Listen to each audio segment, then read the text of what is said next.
Assalamualaikum warahmatullahi wabarakatuh. Perkenalkan, nama saya M. Farhansyah dari kelas 5C2 Fisioterapi Universitas Aisyah Yogyakarta dengan NIM 18 10 30 11 50. Baik, di sini saya akan menjelaskan mengenai materi tentang modul manajemen bencana. Di sini tepatnya pada SL2. Di sini merupakan tugas dari Pak Tri Laksono mengenai modul manajemen bencana dengan judul SL atau judul praktikum, yaitu manajemen evakuasi ketika pada korban massal. Baik, di sini saya akan menjelaskan mengenai bencana alam itu terlebih dahulu. Seperti yang kita ketahui, bencana alam merupakan suatu kejadian yang tidak terduga. Itu bisa disebabkan oleh dari alam itu sendiri atau juga dari ulah manusia. Di mana bencana ini bisa menyebabkan korban jiwa yang sangat banyak. Maka dari itu, kita sebagai tim medis atau tenaga kesehatan membutuhkan atau dapat terjun langsung untuk menangani bencana, bukan menangani bencana atau menangani korban dari bencana itu tersebut. Maka dari itu kita memerlukan modul manajemen bencana dan perlu manajemen bencana bagi korban massal. Baik, yang pertama saya akan menjelaskan, selanjutnya kita akan menjelaskan mengenai bencana itu sendiri. Seperti yang sudah dijelaskan sebelumnya, bencana itu terbagi dua, dari alam dan juga dari perbuatan manusia. Bencana dari alam yang paling utama, paling umum itu adalah seperti gempa bumi, banjir, tsunami, gunung meletus, badai. Ini bisa menyebabkan badai petir atau juga badai angin topan, dan juga seperti angin puting beliung sudah saya jelaskan, di mana bencana ini tidak terduga. Ini bisa disebabkan oleh alam itu sendiri. Walaupun dari beberapa kejadian sangat bisa diduga, seperti wilayah Jawa dan Sumatera itu yang sangat rawan untuk gempa bumi dan gunung meletus karena emang terjadi di lempengan Ring of Fire. Itu bisa terduga, namun kita tidak bisa menduga kapan tepatnya itu akan terjadi. Seperti itu. Untuk yang kedua itu adalah bencana yang dapat disebabkan oleh manusia atau ulah dari manusia tersebut. Yang paling utama, paling pertama, paling sering terjadi di Indonesia adalah akibat dari tawuran.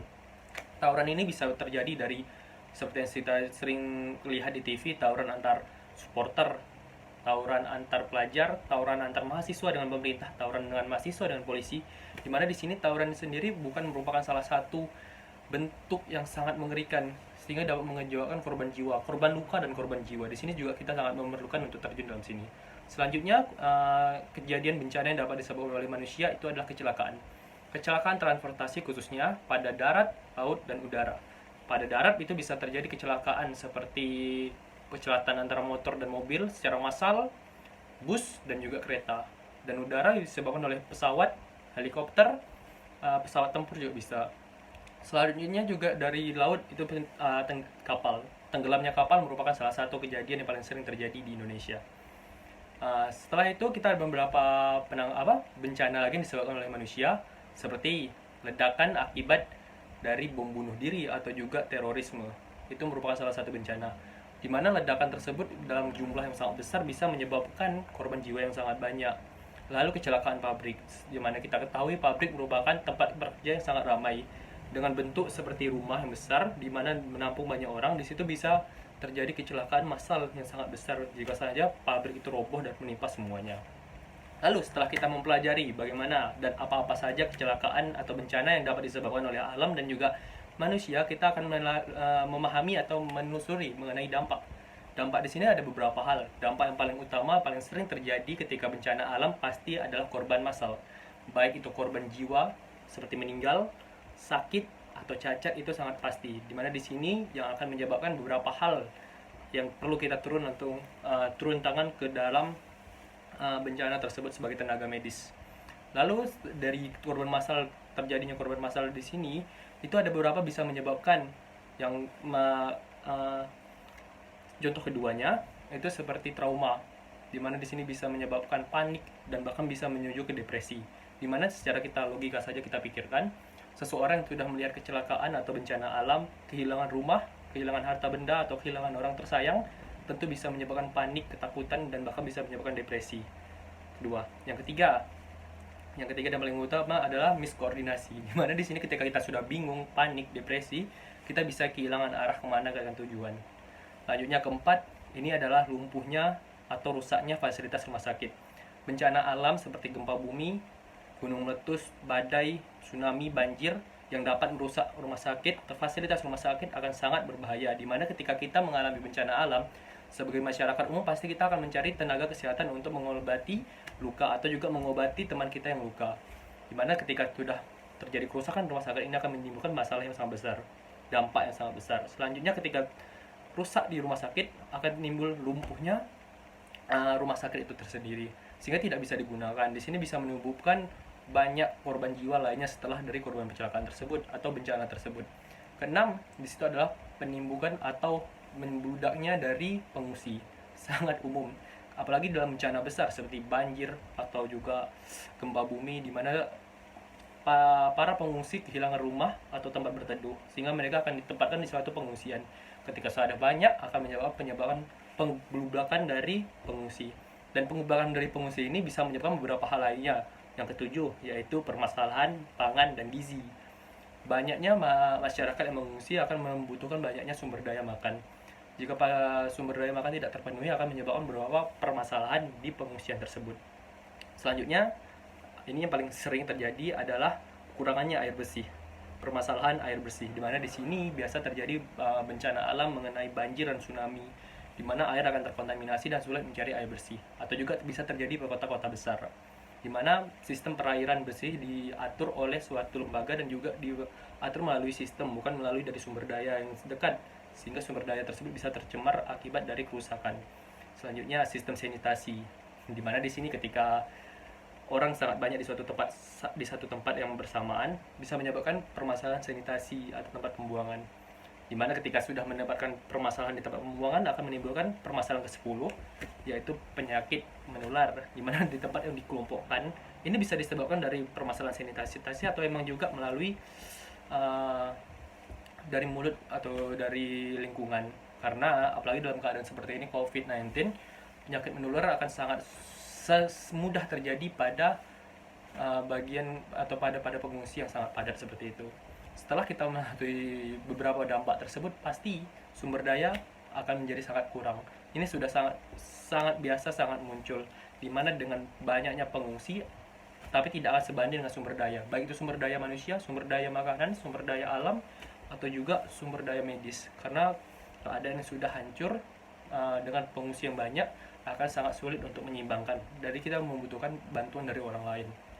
Lalu setelah kita mempelajari itu, kita akan mempelajari topik utama kita, yaitu penanganannya. Kita menggunakan triase. Di sini merupakan triase seperti yang kita ketahui, akan saya jelaskan.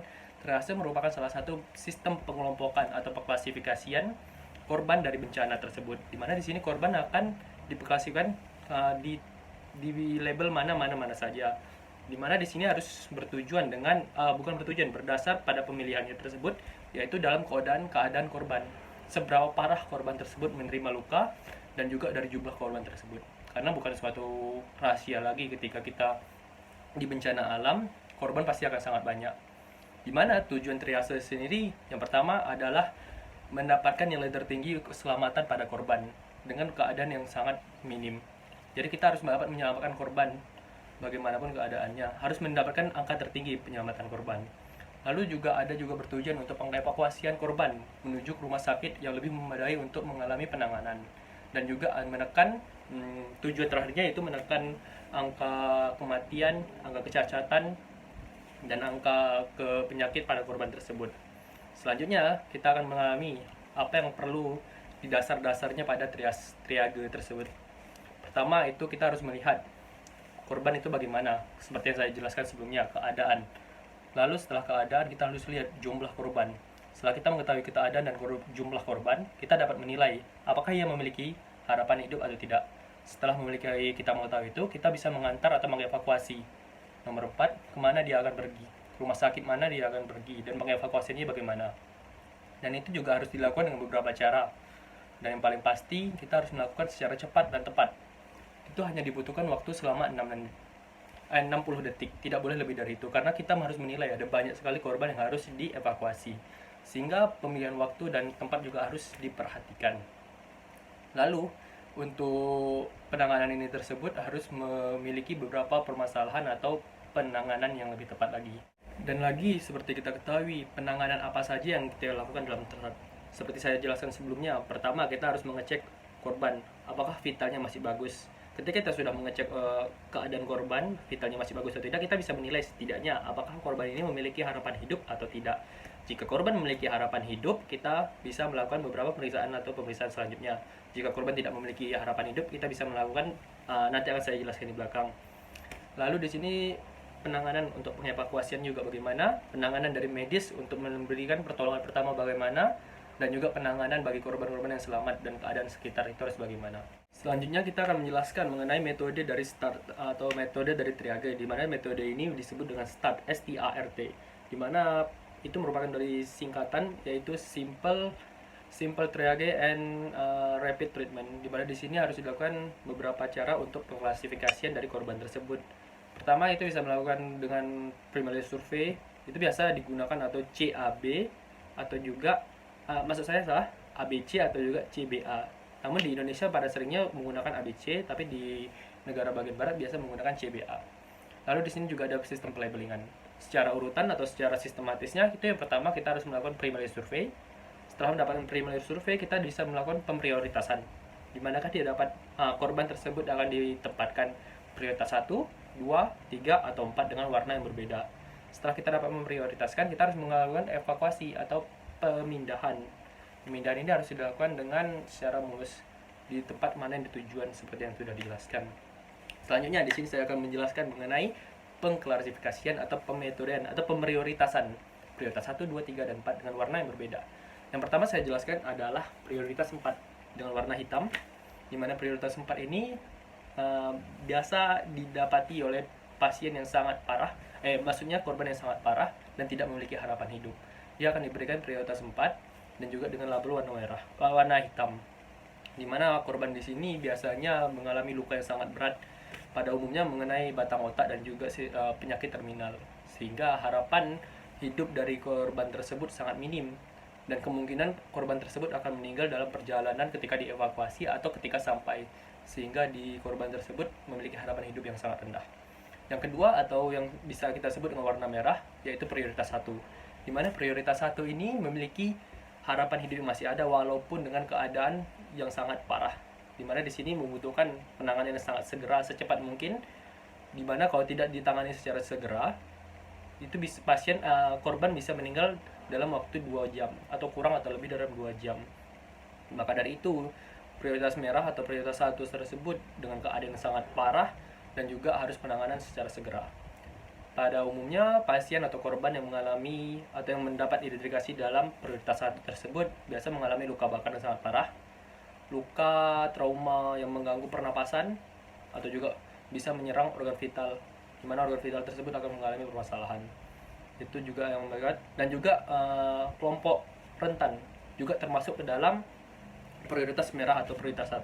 Namun di sini kita ketahui prioritas kelompok rentan tersendiri dari lansia, anak-anak, wanita, dan juga disability. Namun perlu kita ketahui atau kita sadari atau kita pilih lagi di mana yang membutuhkan bantuan secara cepat atau yang cocok dimasukkan ke prioritas 1. Karena seperti kita ketahui lansia atau bahkan seperti wanita dengan keadaan memar mungkin tidak akan cocok dimasukkan ke prioritas 1. Namun kita harus memilih lagi dari kelompok rentan tersebut di mana yang akan dimasukkan ke prioritas merah.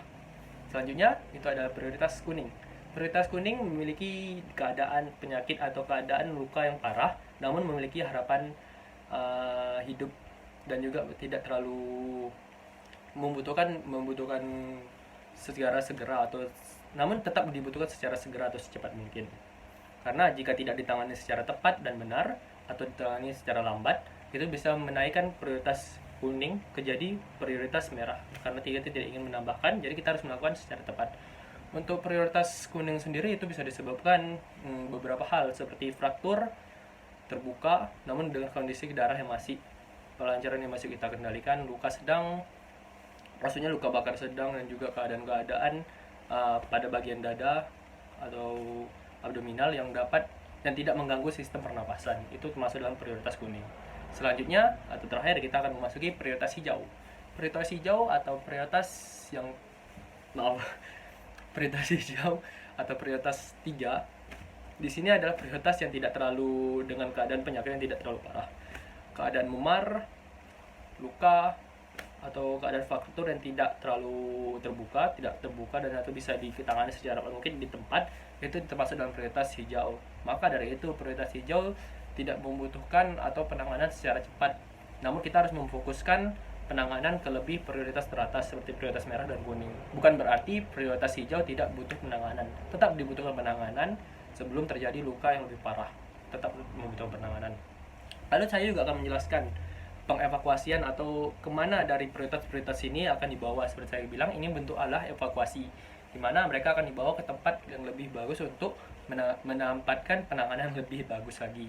Pertama saya akan menjelaskan yaitu prioritas merah, di mana di sini akan dibawa atau dilarikan ke rumah sakit daerah atau rumah sakit besar atau rumah sakit yang memiliki fasilitas yang mengampuni. Karena dalam keadaan seperti saya jelaskan, penyakit merah ini adalah yang sangat parah namun memiliki harapan hidup, sehingga kita butuh menangani atau membawanya ke rumah sakit yang berkompeten untuk diberikan penanganan secepat mungkin. Prioritas kuning juga dibawakan ke rumah sakit daerah, bisa dilakukan rumah sakit kecil yang memiliki penanganan secara kompeten yang sesuai dengan penyakitnya. Lalu untuk prioritas hijau bisa dilarikan ke puskesmas karena ini hanya mengalami memar, luka atau juga fraktur yang bisa ditangani di puskesmas tersebut. Namun kita harus memperhatikan puskesmas tersebut apa bisa menangani atau tidak, karena beberapa tempat di Indonesia puskesmas sendiri tidak bisa, bahkan tidak bisa menjahit dari korban tersebut karena penyediaan stok dari benang jahit tersebut juga tidak ada. Itu terjadi di tempat saya. Jadi kita harus memperlihatkan atau memperhatikan kemana perhatian itu, karena kita tidak mungkin membawa seluruh prioritas atau pengklasifikasian pasien tersebut ke rumah sakit umum, karena tentu saja rumah sakit pusat juga pasti terbatas untuk penanganannya, sehingga kita harus melakukan pemilihan yang tepat. Lalu yang terakhir adalah pengklasifikasian hitam, warna hitam, di mana di sini kita akan membawa ke fasilitas rumah sakit, di mana pada pasien yang mengalami keadaan yang tidak memiliki harapan hidup tersebut biasanya akan meninggal pada perjalanan atau juga ketika tiba di rumah sakit. Maka dari itu kita harus menempatkan pasien tersebut ke tempat rumah sakit untuk sebelum atau ketika dia meninggal, sehingga ketika sanak saudara atau temannya untuk menjenguk, untuk membawanya, untuk menguburkannya, pasien tersebut bisa dilakukan. Atau juga jika tidak ada keluarga yang ingin mendatanginya, pasien tersebut bisa dikuburkan oleh pihak rumah sakit atau pihak relawan.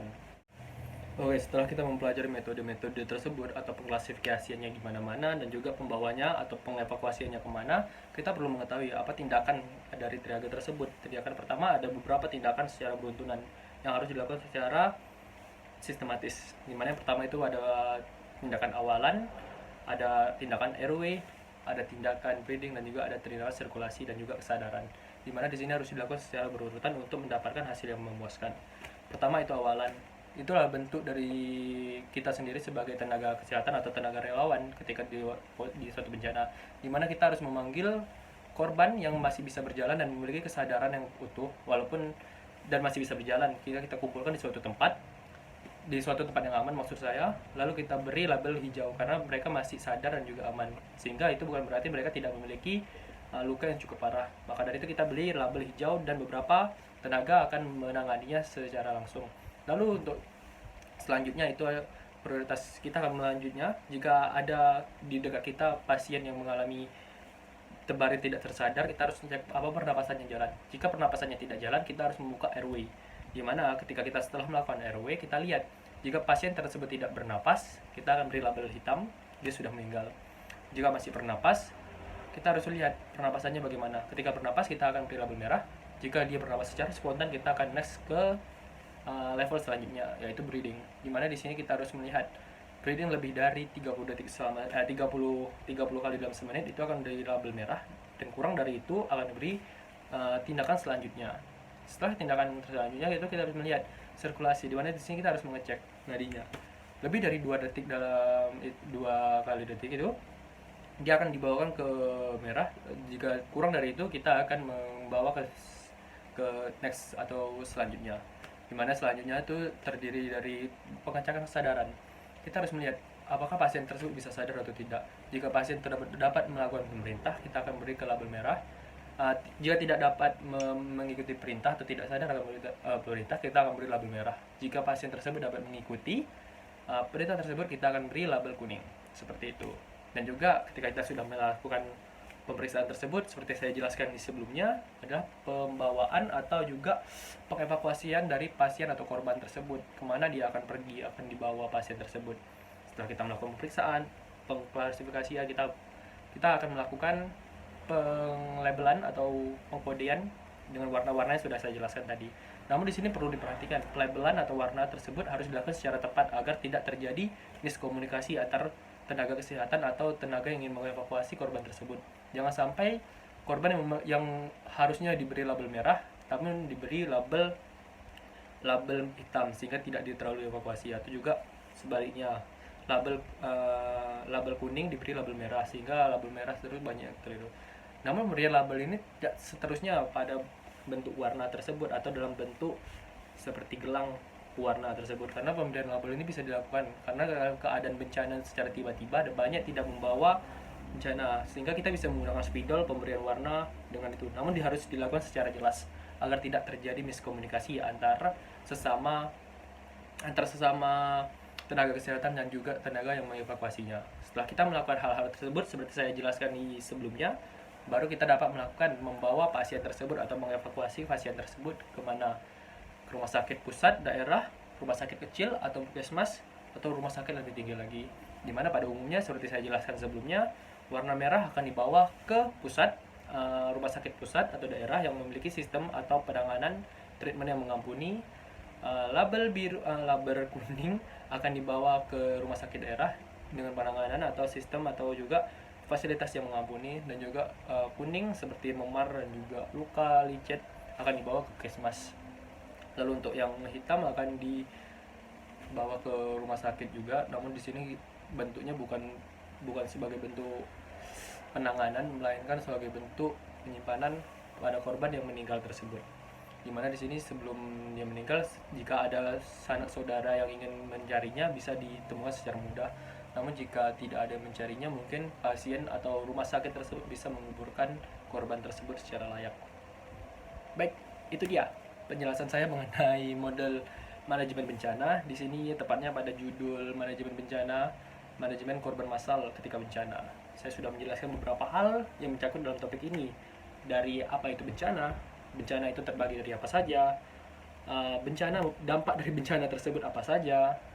Lalu kita memasuki inti dari ini, yaitu triage, adalah bentuk pengevakuasian atau pengklarifikasian atau pengkelompokan dari korban-korban bencana tersebut.